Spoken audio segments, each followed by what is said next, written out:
Doomsday का trailer आया तो नहीं, लेकिन आने वाला है। कब वो भी बताता हूँ। लेकिन बहुत सारी चीजों के बारे में बात करनी है भाई। सिनेमा कॉन नाम का एक बहुत बड़ा इवेंट हो गया जिसमें बहुत सारे अनाउंसमेंट हो गए। शुरू करेंगे जेसन स्टैथम के साथ। I know you were not expecting it, but here we are. तो जेसन स्टैथम जो है वो म्यूटिनी नाम की अपनी एक नई मूवी बना रहे हैं और इसका ट्रेलर वगैरह सब कुछ आ चुका है। इसके अलावा बी कीपर 2 पे भी काम चल रहा है। अपेरेंटली ऐसा कहा जा रहा है कि इस मूवी में जेसन स्टैथम का जो कैरेक्टर है वो मधुमक्खियों से अपने वुंड्स को हील कर पाएगा। कहां गए वो गुड ओल्ड डेज जब मधुमक्खियों का इस्तेमाल सिर्फ शहद निकालने के लिए किया जाता था। और मैं छींक भी मारता हूं तो ये आदमी 2 पिक्चरें बना देता है। आर आर मार्टिन 6 पन्ने फाड़ देता है। ऊपर से एगॉन्स कॉन्क्वेस्ट की पिक्चर बन रही है भाई। अब तो फिल्मों के रेसिडुअल्स मिलेंगे, फिल्मों के। ये क्यों ही लिखेगा, पन्ने फाड़। उल्टी शुरू कर दी होगी भाई किताब। अगर उल्टी तुमने देखा है कभी किसी को उल्टी किताब लिखते हुए? ये आदमी लिख रहा है। कहीं पे एक पोस्ट देख ली थी मैंने कुछ दिनों पहले जो कह रहे थे कि winds of winter R R Martin लिख चुके हैं और इसकी जो मैन्युस्क्रिप्ट है वो एडिटिंग के लिए जा चुकी है। 1600 पन्नों के आसपास की किताब होने वाले। कौन से सपने देख रहे हो तुम लोग? ये कहाँ मिलती है ऐसी दवाइयां जो ऐसे सपने दिखा देती है भाई? फिर सिनेमा कॉन में तो नहीं हुआ, लेकिन ऐसा कहा जा रहा है कि सैन डिएगो कॉमिक कॉन में मार्वल और भी बड़ा खेलने वाला है, क्योंकि इसमें हमको डूम्सडे का ट्रेलर प्रॉपर दिखाया जाएगा और उसके अलावा जो आगे की मूवीज है ना उनको लेकर भी फील्डिंग सेट करी जाएगी। मतलब कौन सी मूवी कब रिलीज हो रही है सीक्रेट वॉर्स के बाद, इंक्लूडिंग दी एक्समैन। और इन्हीं एक्समैन की कास्ट को भी रिवील किया जाएगा on stage. Now this was actually meant to be a surprise. I guess अब तो बहुत देर हो चुकी। फिर डिजिमोन हॉन्सू। मैं अगर माफी चाहूंगा अगर आपका नाम गलत ले रहा हूं, वैसे उनको कौन सा पता चल रहा है। लेकिन इन्होंने कहा कि ये हाईलैंडर जो चार्ल्स स्टैलिंस्की की हाईलैंडर मूवी है हेनरी कैविल वाली, उसमें स्टार कर रहे हैं। उन्होंने कहा कि हम लोग इस मूवी में कई सारी डीकैपिटेशंस देखेंगे। मतलब सर धड़ से अलग हो रहा है, हाथ वाथ कट रहे हैं। मैं कोई ऐसी फील्डिंग जमाई जा सकती है जिससे मैं इस पिक्चर को जितना जल्दी हो सके देख सकूं। जितना भी जल्दी हो सके है कुछ। फिर रूसो ब्रदर्स जो है उन्होंने ये बात कंफर्म कर दी कि एवेंजर्स डूम्सडे जो है वो अपने पोस्ट प्रोडक्शन में एंटर कर चुकी है। इसके रीशूट्स ऑलमोस्ट कंप्लीट। ऑलमोस्ट से मेरा मतलब है कि 99.99% रीशूट्स कंप्लीट हो चुके हैं। अगर एक आध बीच में कोई फ्रेम वगैरह डालनी होगी तो अलग बात है, लेकिन अब ये प्रॉपर पोस्ट प्रोडक्शन में है। और एवेंजर्स सीक्रेट वॉर्स जो है वो प्री प्रोडक्शन में एंटर कर चुकी है। प्री प्रोडक्शन तो बहुत पहले एंटर कर गई होगी, स्क्रिप्टिंग से भी पहले प्री प्रोडक्शन शुरू हो जाना चाहिए। Like writers room is basically pre production. फिर अनचार्टेड 5 जो गेम है वो शायद खेलने को मिल सकता है, लेकिन जितना जल्दी तुम सोच रहे हो उतना नहीं। ऐसा कहा जा रहा है कि जो गेम होगा ये नेथन ड्रेक और उसकी बेटी के ऊपर फोकस करेगा। मतलब हमको डुअल प्रोटैगनिस्ट के साथ में खेलने को मिलेगा। इसको जो अनचार्टेड लॉस्ट लेगेसी गेम आया था ना, वही सेम डायरेक्टर बना रहे हैं और उसके भी ऊपर से 2029 में आएगा। बहुत टाइम। फिर डेनी विल्लम, JJ Abrams, Bryan Cranston, Mark Ruffalo और इन्हीं के जैसे और भी हजार हॉलीवुड के लोगों ने मिल करके एक चिट्ठी लिखी है और उसके ऊपर साइन किया है ताकि पैरामाउंट और वार्नर ब्रदर्स का जो मर्जर है वो ना हो पाए। इसके पीछे का रीजन ये बताया जा रहा है कि अगर ये मर्जर होता है तो जॉब्स कम होंगे, अपॉर्चुनिटीज कम होंगी, कंटेंट की क्वालिटी भी गिर सकती है और थिएटर विंडो जो है वो भी शायद कॉम्प्रोमाइज हो जाएगी। मतलब ओवरऑल हॉलीवुड को नुकसान होगा। अगर चिट्ठियां लिख के उस पर साइन करने से काम हो जा रहा था तो मैं फालतू ही ब्लेड को गालियां दिए जा रहा हूं क्या? चिट्ठी लिख के बस साइन करता बैठता उस पर। और इसी से सिनेमा कॉन में पैरामाउंट वालों की कॉन्फ्रेंस पे बात कर ले तो सबसे पहले उन्होंने कोइंसिडेंटली मर्जर पे ही बात करी। उन्होंने कहा कि हमारा और वार्नर ब्रदर्स का जो मर्जर हो रहा है that is going to be pretty epic. They are kind of proud of it to be honest. वो कह रहे हैं, छाती चौड़ी करके बता रहे हैं। इधर 1000 लोग चिट्ठी लिख के उस पर साइन करे हुए कि नहीं करो, ये छाती चौड़ कर रहे हैं। I wish my parents were. खैर आगे बढ़ते हैं। उन्होंने कहा कि वार्नर ब्रदर्स और पैरामाउंट के मर्जर के बाद वो गारंटीड 30 पिक्चरें तो निकालेंगे एक साल में। ठीक 3030 की बात हो रही है। एक साल में 12 महीने होते हैं। अगर तुम डबल भी निकालते हो ना तो उससे भी ज्यादा। मतलब एक महीने में 2-3 पिक्चर कैसे? और कह रहे हर पिक्चर को 45 डेज तक थिएटर में, इन्हीं की पिक्चरें चलती रहेंगी थिएटर में। प्लस उन्होंने टॉप गन 3 अनाउंस कर दी। इसका सिर्फ अभी स्क्रिप्टिंग स्टेजेस में है, बहुत ज्यादा कुछ डेवलप नहीं हुआ। लेकिन एक बात की मैं गारंटी ले सकता हूँ कि इसमें टॉम क्रूज हो। इसके अलावा तो मुझे कुछ नहीं पता। ये पहले की। फिर स्ट्रीट फाइटर का ट्रेलर रिलीज कर दिया गया and I was not expecting it to be this good. ये ऐसा लग रहा है कि एक वीडियो गेम से निकाल करके उस पर पिक्चर बना, जो कि एक्चुअली है भी सही। लेकिन कोडी रोड्स गाइल फील हो रहा है। रोमन रेंज जो है वो जो भी बनता है वो फील हो रहा है। विद्युत जामवाल भी है इसमें। Vidyut Jammwal is also playing. I want to say Dhaka but वो तो प्रिंस ऑफ पर्शिया में है। देख 12 seconds later. Dhalsim Dhalsim, I was close. तो भाई भाई वो बंदा अपने हाथ पैर लंबे कर लेता है। मैंने गेम खेला हुआ है तो कैरेक्टर्स याद नहीं रहते इतने सारे ना, तो हाथ पैर लंबे कर लेता है। He looks pretty epic. और फिर वो आखिरी में हडूकेन मारता है रयू। टेक माय मनी भाई। और पता है it is kind of weird लेकिन इन अ वेरी गुड वे कि हमें एक ही साल में मॉर्टल कॉम्बैट और स्ट्रीट फाइटर, दो सबसे बड़े आर्केड गेम्स के ऊपर मूवीज देखने को मिलने वाला है। It's really good. It is a good feeling. और ये थिएटर सिनेमा उनके सीक्वल्स की बकैती के चक्कर में हम असली फैक्ट्री को तो भूल ही गए।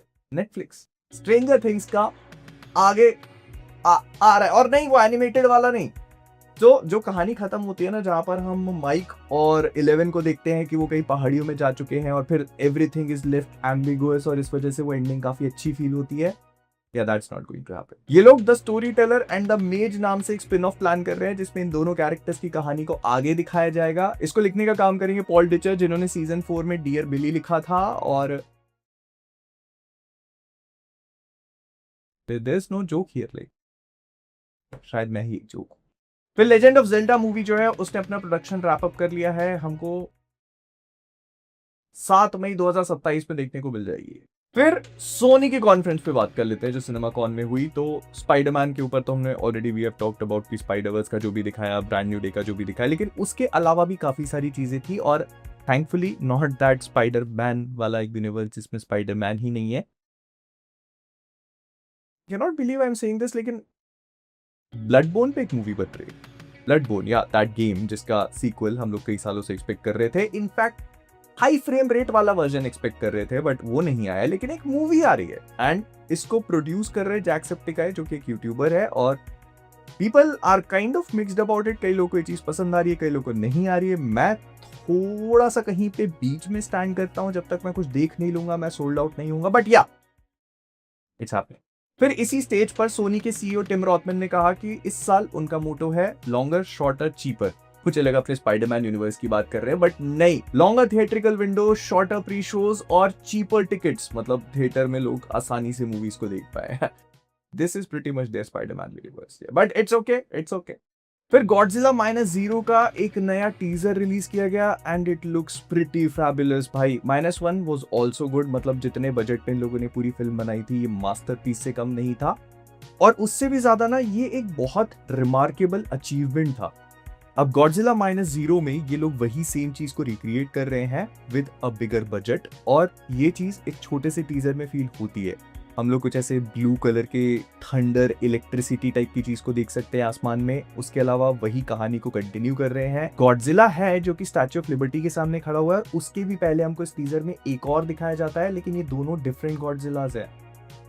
आई don't know what they are cooking but it looks peak.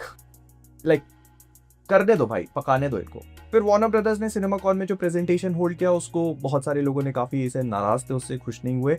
पहले तो इन लोगों ने डिगर जो इनकी टॉम क्रूज वाली मूवी आई है उसके बारे में उसका एक छोटा सा टीजर वगैरह दिखाया। फिर आता है क्ले फेस। इस मूवी के लिए मैं पर्सनली एक्साइटेड हूं थोड़ा, क्योंकि इसमें हमको गौथम, जो डीसीयू का गौथम है, वो देखने को मिलेगा। और इसकी जो फुटेज दिखाई गई है ना, उसका डिस्क्रिप्शन कुछ ऐसा है कि हम लोग एक रेट्रो गौथम को देखते हैं जिसपे मैट हैगन जो कि क्ले फेस है वो पैरालाइज्ड पड़ा हुआ है, उसके चेहरे पे पट्टियां वगैरह बंधी हुई हैं, और फिर काफी एक ऐसे सिजल रील टाइप के चलती है जिसमें हम गौथम देखते हैं, उसकी नियॉन लाइट्स देखते हैं, वहां पर मैट को देखते हैं, वो एक एक्टर है। And then something goes horribly wrong और आखिरी में उसका पूरा चेहरा क्ले से बना हुआ है। I have no word, I just want to see भाई माइक फ्लेनेगन ने क्या पकाया है, मैं देखना चाहता हूँ बस। फिर मॉर्टल कॉम्बैट 2 का ट्रेलर दिखाया गया। ये मूवी 8 मई को रिलीज होने ही वाली है। इसके अलावा Lord of the Rings Hunt for the Gollum की कास्ट बताई गई, और उसमें जो स्मीगल होता है उसकी थोड़ी सी बातचीत है कि I must not tell my stories type का कुछ बोलता है वो। फिर वेपन्स वाले जैक क्रेगर की अगली मूवी द फ्लड, इसको अनाउंस कर दिया गया। उसके अलावा इविल डेड बर्न जो इस साल आएगी, उसके अगले साल इविल डेड का एक और पार्ट इविल डेड रात आएगा। इस सेंटेंस में कितनी बार इविल डेड बोल दिया इसको मिला करके, लेकिन जितनी भी बार बोला ट्रस्ट मी उससे भी ज्यादा तेजी से लोग इविल डेड की मूवीज को बना रहे हैं। लाइक हर साल तुम्हें एक मूवी देखने को मिलेगी इस फ्रेंचाइज की, और इतनी जल्दी इनविंसिबल का नया सीजन नहीं आता भाई। फिर यूनिवर्सल वाले अपने एक अलग मजे पे हैं। उन्होंने फास्ट एंड द फ्यूरियस के बारे में कोई बात नहीं करी सरप्राइजिंगली, और स्नूप डॉग की एक बायोपिक बना रहे। स्नूप डॉग की बंदा स्टेज पे आकर के कहता है I can not believe my movie is going to be R rated. Bro I can not believe you are going to have a movie. वो विन डीजल कोने में बैठा बैठा कब से रो रहा है भाई, उसकी गाड़ी में कोई डीजल भरवा दो, थोड़ी आगे तो बढ़ पाए। कोई गलती से ये मत बोल देना कि इतने लंबे टाइम से लोग फास्ट एंड द फ्यूरियस की स्क्रिप्ट को क्रैक नहीं कर पा रहे हैं। अच्छा नहीं होगा। फिर पैरामाउंट वाले एक नई वर्ल्ड वॉर जी मूवी पे काम कर रहे हैं और नई ये उनके मर्जर की कहानी नहीं होने वाली है। This is going to be a zombie movie if you believe he.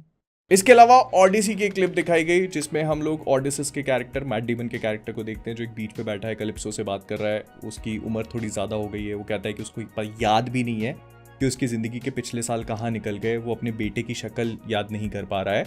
Odyssey की कहानी काफ़ी चिलिंग है और जिस तरह से इस पूरे सीन को डिस्क्राइब किया है, it is going to hit, it is going to. उसके अलावा हम जॉन बर्नथल और टॉम हॉलैंड के बीच की कन्वर्सेशन को देखते हैं जहां पर जॉन जो है वो ट्रॉय वॉर में ट्रोजन हॉर्स वाली सीक्वेंस को डिस्क्राइब कर रहा है and it's brutal, dark, bloody, मजा आने वाला है लाइक बहुत।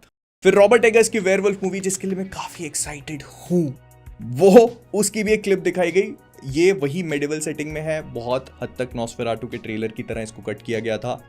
काफी डार्क, काफी गॉथिक और होता है ना कि एक कीचड़ वाला गांव है, वहां पर बहुत अजीब अजीब घटनाएं घट रही हैं, जानवरों को मारा जा रहा है, कोई बीस्ट है जिसको पकड़ने के लिए जो गांव वाले हैं वो आधे कटे हुए जानवरों के ट्रैप सेट कर रहे हैं। और इसी बीच हम लोग एरन टेलर जॉनसन को देखते हैं जो एकदम रिप्ड है और अपनी बॉडी को रिप करके ट्रांसफॉर्म हो रहा है।